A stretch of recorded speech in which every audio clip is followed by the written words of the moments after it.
Each weekend, I send out my best, most inspiring, and useful content in the Cool Cat Teacher newsletter. Sign up at coolcatteacher.com/newsletter. Thanks.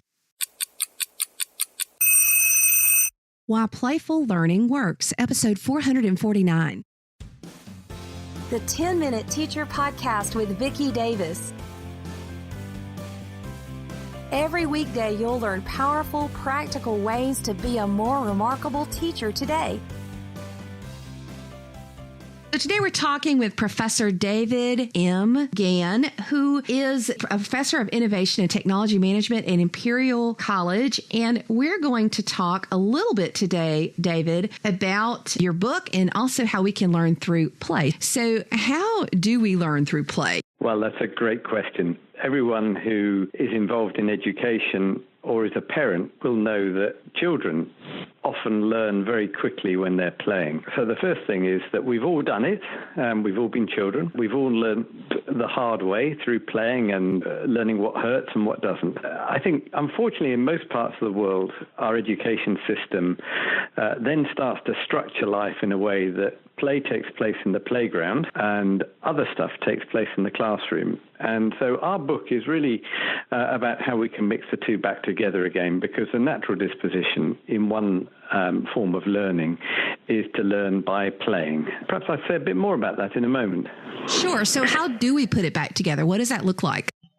Well, most of my work is on innovation and how companies large and small develop new ideas, test them, and take them to market. And I've worked for many years on areas like new product development. And you know, a large part of that process is about experimentation and then honing an idea so that it will work. We talk about things like proof of concept. We do product development tests and so on. What we've observed is that the most successful organizations have quite a playful disposition towards the way in which they explore how a new product or service will work.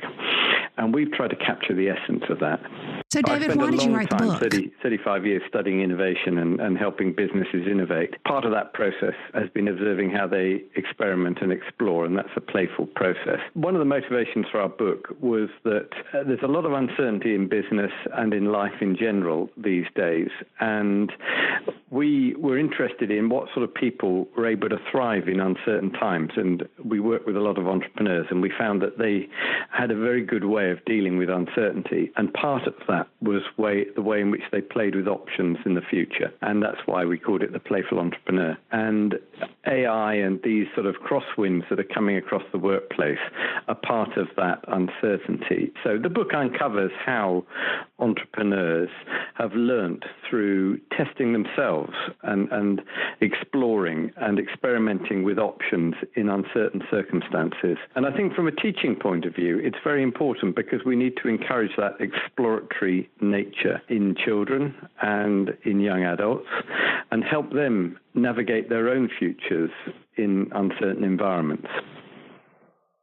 So, David, what are those ingredients? The people that we've observed who exhibit this sort of playfulness in the workplace have certain behaviors.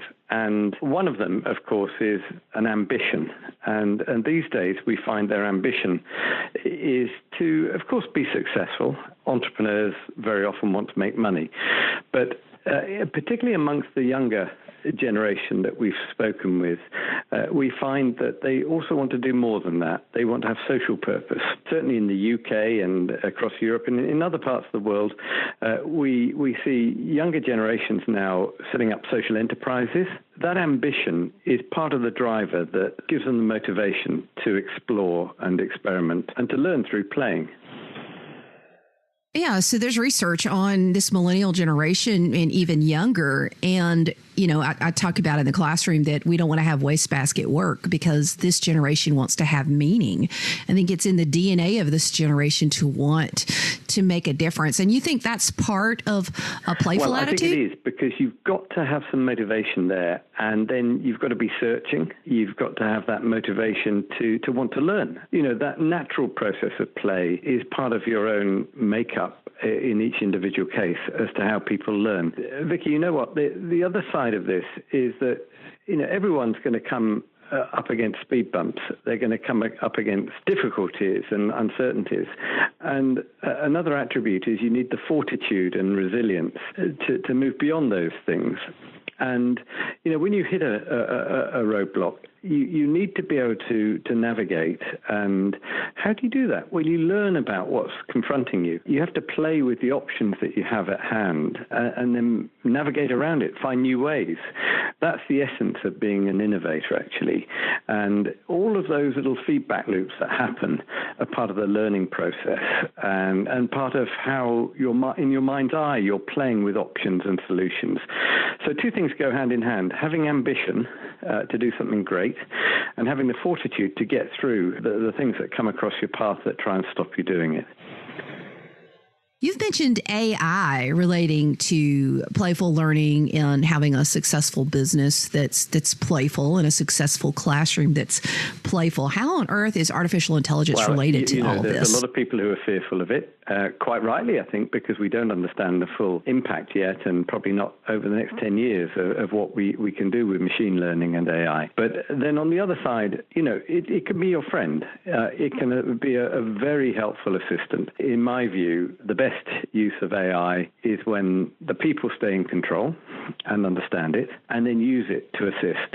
Your smart assistant in the classroom, your chatbot that can help log questions, help teachers actually assemble different categories of answers for different cohorts. All of those things are starting to happen. I'm sure you and others participating in this see that in the classroom. So I think I would like to harness AI as our friend, and I'd like all of us to stay in control of it and not let it get too run away with itself. And we can do that.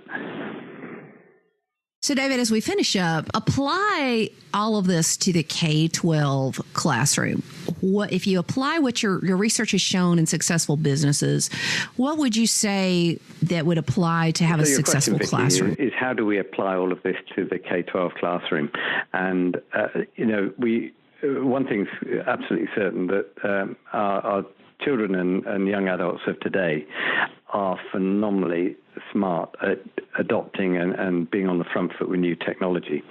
And so as teachers, if we're not with them on that, they're going to be one step ahead anyway.